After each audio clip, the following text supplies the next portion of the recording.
here is our host, Tian Wei. This is a corner of Guangzhou. It's called the Huangpu Village, otherwise known as the Wanpo Village. Today has already become a tourist destination because during China's last few dynasties, this was one of the very few ports that's operating between China and the rest of the world. In fact, during China's last feudal dynasty, Qing dynasty, this is the only place where there was one custom, the ancient Wanpo anchorage.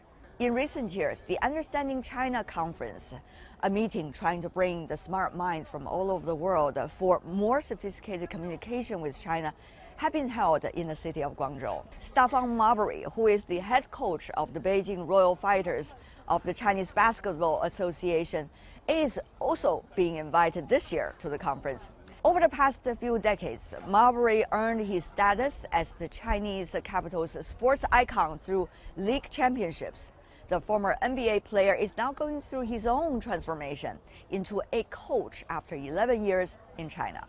And our conversation started about his thoughts on the upcoming Winter Olympics in Beijing. It's going to be the Winter Olympics 2022. Very exciting. What do you make of that upcoming event?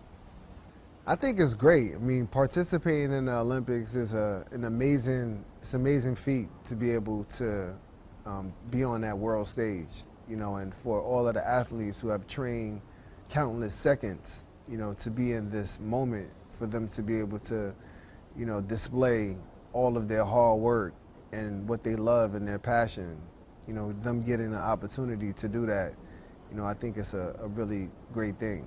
Do you still remember your last Olympic Games? Yes, I do. Yeah, tell me more about that.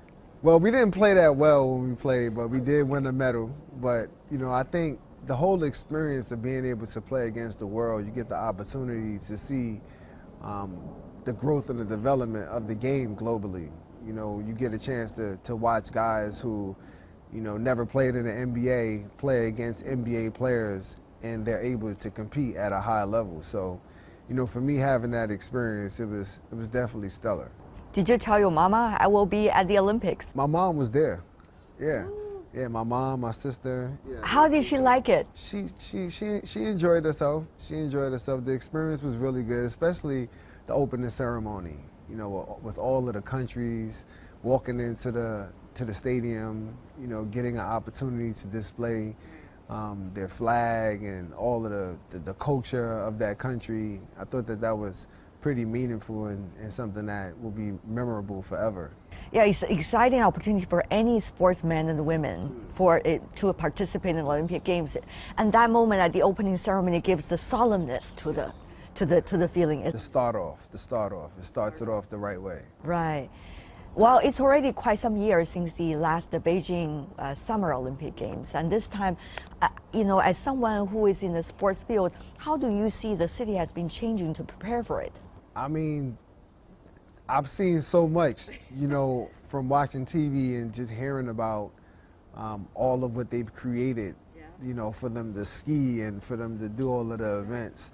You know, that's pretty amazing that, one, they could do it as fast as they can do it. I mean, China's speed is no other speed, you know, on the planet, you know, from my observation, especially from living in China. So I think the athletes will really enjoy having this platform to be able to perform on. They've already changed the water cube into the ice cube. It's unbelievable. Yeah, it's amazing. Having said that, though, you have a very impressive career in China.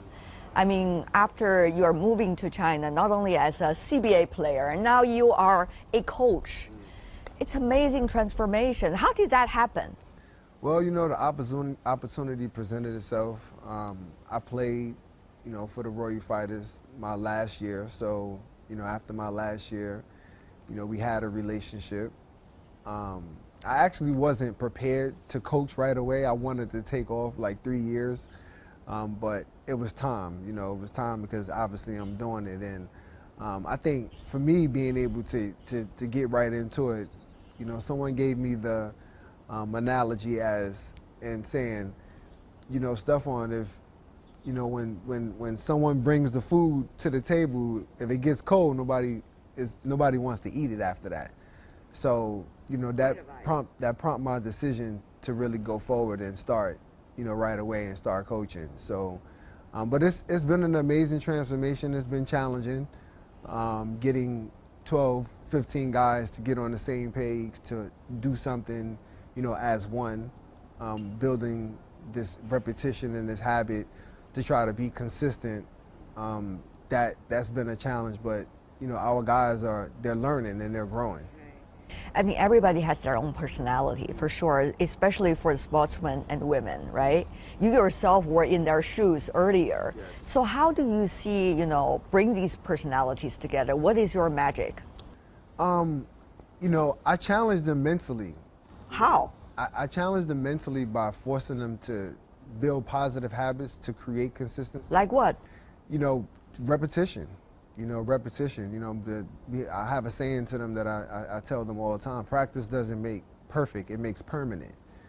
You know, for us to continue to try to build those habits of doing things the right way all the time. Although we have some mishaps, but at the same time, I think the philosophy of what it is that I'm trying to teach them and show them, I think they're starting to gravitate towards it because they can see some positive results at times. It's not consistent where it's a consistent flow, but they are able to do it where they are able to recognize and see what it is that they're doing so that they can do it again, to repeat it. That's gonna be very difficult, even for me as a TV host, to watch myself on TV. Sometimes it's difficult. It's always true because it's been maximized in a way. And I guess it would be especially true for your players when they see they could do an even better job. The best part about it is that they've been challenged and they have the knowledge to know that they're capable of doing it. You know, and I think once they begin to realize and recognize that they have the ability to do it, but figuring out how to do it where you can do it the same way every time, all the time, that's the fight. That's the constant battle. That's why they continue to work hard, lifting weights, shooting a lot of shots, focusing, you know, when we're doing skills and development. All of these different things that you do to try to be a better basketball player, it all goes into trying to be consistent when you get on the basketball court. Consistent with ourselves. Yes. That's the most difficult part. I mean, if you can be consistent, you always give yourself a chance, you know, and I think it's all about the preparation, which, you know, we practice and we try to prepare the proper way so that when we go on the court, the results, you know, we can give ourselves a chance. You know, that's the most important thing. Among them, who is the one with the biggest personality? I'm sure you know that. Our guys are, well, we got some guys that have big personalities in their own way, but I have a bunch of quiet guys, to be honest. I'm trying to get them to talk on the basketball court. My guys do not like to talk. You know, and in basketball, everybody has to talk. You always got to constantly be talking on defense. Ball, ball, ball, you know, you got to be screaming, yelling out. Sometimes our guys are like, ball. They don't want to talk out, but we have a lot of good guys on our team. A lot of them have good hearts. They're caring. They're thoughtful. You know, they have the mind and the understanding to try to help each other. Is that something about the East and West, the cultural differences that you noticed? I think it's personality and culture at the same time. It's really how you were raised, to be honest, and what you were taught. You know, I think when, you know, you meet someone, you can tell right away, you know, the mannerisms, the hospitality, how hospitable they are, you know, how caring. You can see a lot of those different ways in people right away, and I think that comes from, you know, parenting, from how you were taught, you know, and also culture.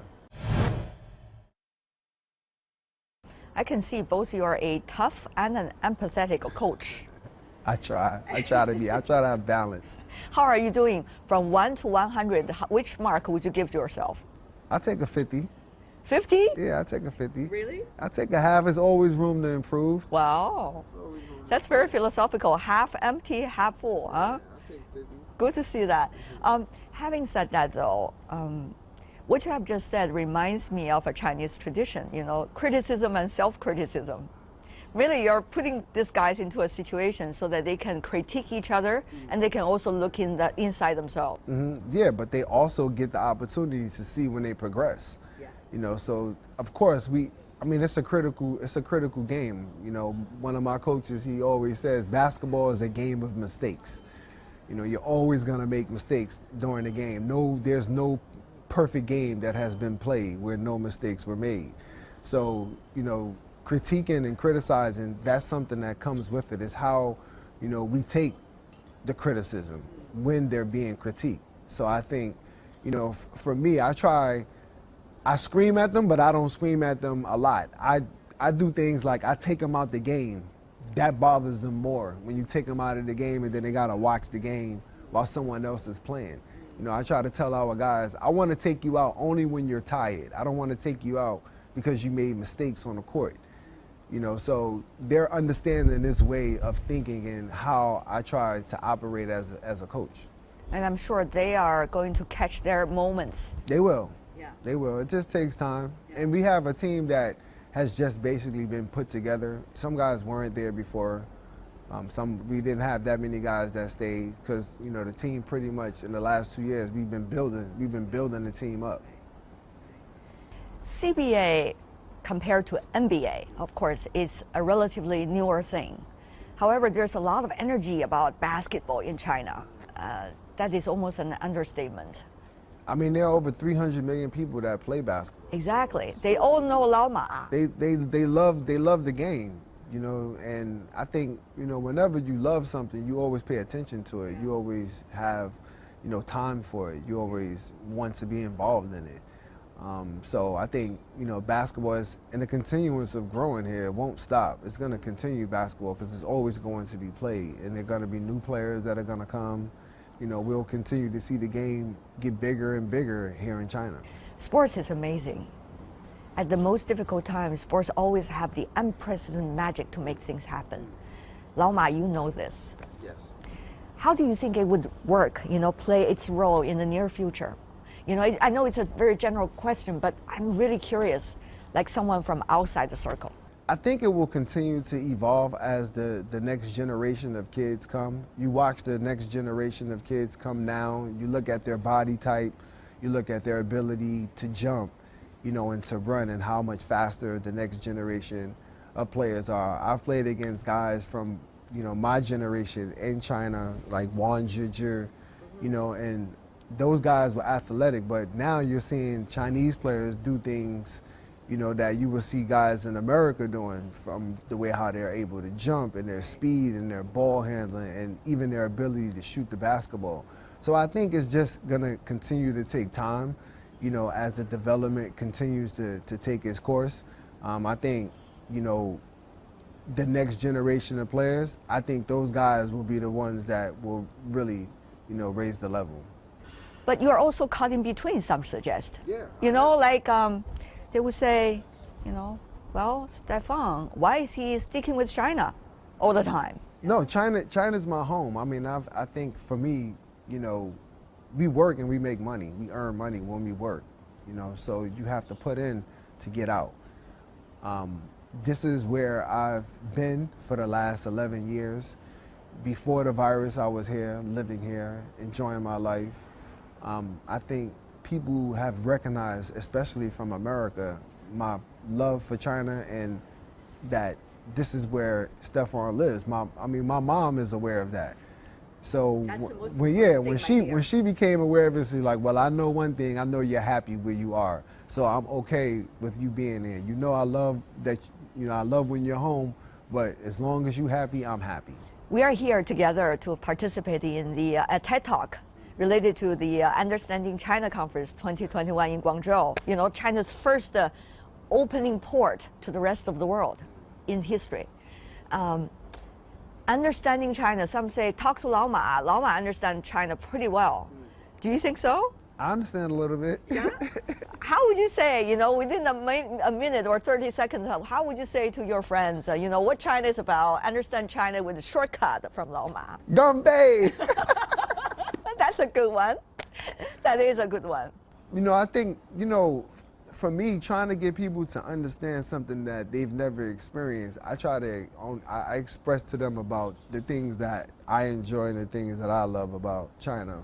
The food, that has been major for me. The food and the camaraderie amongst people, knowing that they're the one-child policy.